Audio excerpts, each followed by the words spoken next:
É importante saber, e nós vamos detalhar um pouco sobre esses 5 pontos, é que qualquer processo de vendas, ele vai ter objeção. Objeção faz parte, do processo de vendas natural. Então, o que que é bom até que o vendedor ele faça, né? O prestador de serviço, o vendedor, né? Lembrando que quem presta serviço também é um vendedor. É importante que ele pense com antecedência em que tipo de objeções podem surgir para determinado público. Então, pensando com antecedência, ele vai conseguir ali construir uma linha de raciocínio que vai ficar mais fácil lidar com cada uma dessas objeções. Então, vamos a cada um dos pontos? Bem, o primeiro ponto aqui foi ouça totalmente a objeção. Ouvir realmente é uma técnica. Muitos querem falar, muitos querem ser donos da verdade, mas poucos estão envolvidos ou comprometidos a ter a escuta ativa. Então, que tipo de escuta é essa? É aquela escuta que você dá os ouvidos mesmo para entender, para compreender melhor o que está acontecendo. No mundo das vendas, existe uma coisa que chama rapport. O que é o rapport? É você se compadecer da pessoa e até imitar os gestos da pessoa, a atitude da pessoa. Talvez a pessoa ela falou mais alto, mas ali na hora que ela está esclarecendo, ela abaixa o tom. Então você abaixa o tom junto com ela. Ela fez um gesto, ela sentou. Então você não vai ficar de pé, você vai sentar também ao lado dela, se tiver uma cadeira. Ela cruzou as mãos, você vai cruzar as mãos. Você vai demonstrar semelhança como se fosse um espelho, semelhança em gestos, em comportamentos educados. Por que isso é importante? Porque isso é uma forma de escutativa. Então a pessoa está falando a objeção que ela tem, ouça, né? Tente entender os motivos. Um tipo de escuta que seria totalmente errado seria aquela escuta que a pessoa faz no começo e depois ela começa a agir como um mala. Ela começa a falar, falar, falar.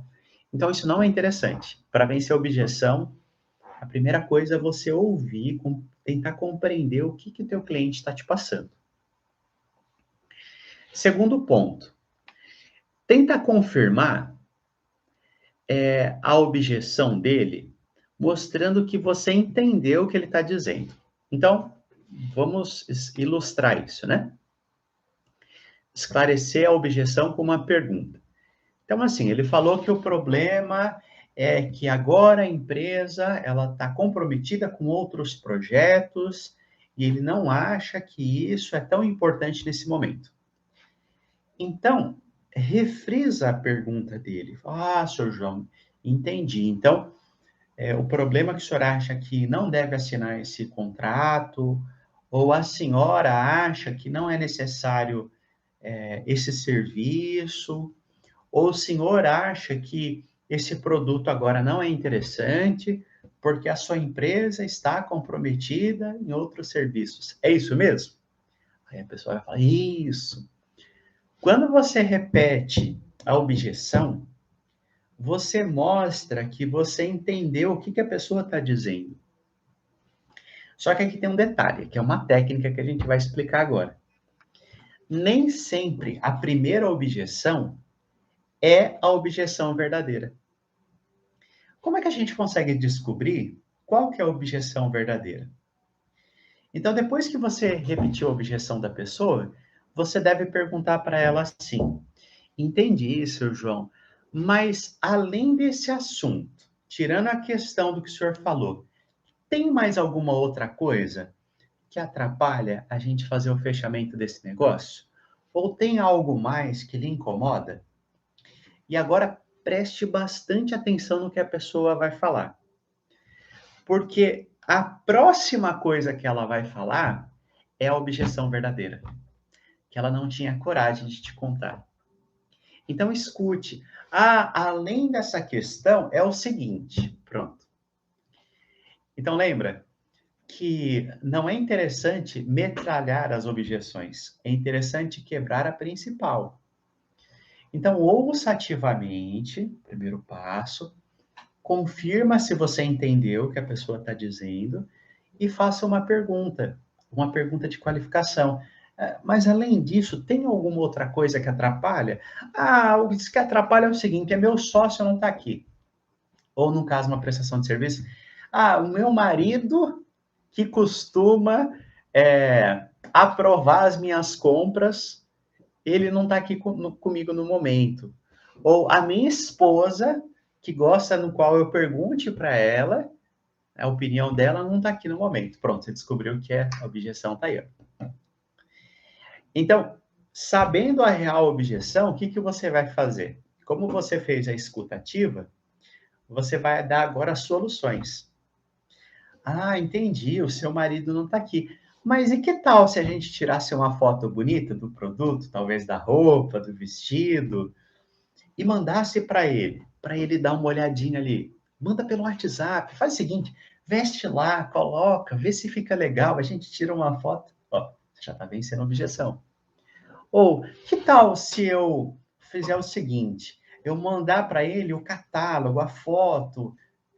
Então, você quebrando essa objeção, você vai descobrir e vai ajudar a pessoa, na verdade, a ter opções para lidar com aquilo. Talvez a pessoa nem pensou na possibilidade de fazer aquilo de outra forma. E aí agora você está dando as opções de forma amigável, respeitosa, tranquila, né? Então, assim, o que que acontece? Você dá a oportunidade para a pessoa raciocinar, para a pessoa chegar à conclusão qual que é a melhor opção ali para ela lidar com aquela situação. Só que para isso a gente vai abrir um pouquinho mais o leque aqui. É importante que você conheça o produto ou o serviço que você está oferecendo e a gente vai usar essa expressãozinha aqui, ó, de cor e salteado. É a responsabilidade do vendedor entender perfeitamente, ser um especialista do produto. Por quê? Porque nessa hora não vai dar tempo de olhar em manual, não vai dar tempo de olhar em catálogo. Se você fizer isso, você vai perder a conexão que está tendo ali entre você e a pessoa. Então, as características principais do produto, do serviço, você tem que saber. Outra coisa importante é você entender o propósito da empresa. Então, vocês trabalham com roupas, por exemplo, e essas roupas estão relacionadas com uma determinada malha que é ecologicamente correta. Ou esse alimento, ele está relacionado com animais que vivem um estilo de vida que é protegido, que é melhor. Enfim, entenda o propósito. É saúde, é alegria, é bem-estar, é contentamento. Por quê? Porque nesse momento você vai frisar para o cliente. Olha, você não sabe como você vai ficar se o propósito for beleza. Não sabe quanto você está ficando, vai ficar mais bela, vai ficar mais alegre, vai ficar mais saudável, né? Usufruindo desse produto ou serviço. Nessa conversa, você já conseguiu dar uma analisada no perfil do cliente. Você já sabe se ele é tímido, se ele é extrovertido, se ele é inteligente, se ele é uma pessoa questionadora. Então, baseado nisso, você já consegue tomar o terceiro passo, que é o quê? Você ter uma conversa calorosa, amigável, que mostre para ele que o problema dele tem solução. Você está priorizando ali a solução daquele problema de uma forma amigável, não um confronto, né? Porque é muito ruim quando o vendedor ele encara o cliente como sendo um inimigo. E na verdade, não. O papel do vendedor é ser um consultor, é ser um amigo.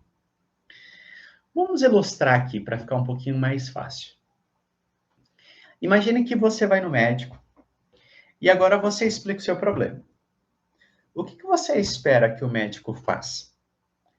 Ele não deve te fazer mais perguntas para entender melhor o seu problema? Talvez essa doença ela começou desde quando? Quais foram os principais sintomas? Como você percebeu? Isso tem te afetado de que modo? Tem alguma outra parte do corpo que também está assim? Enfim, né? Isso te incomoda mais de dia ou mais à noite?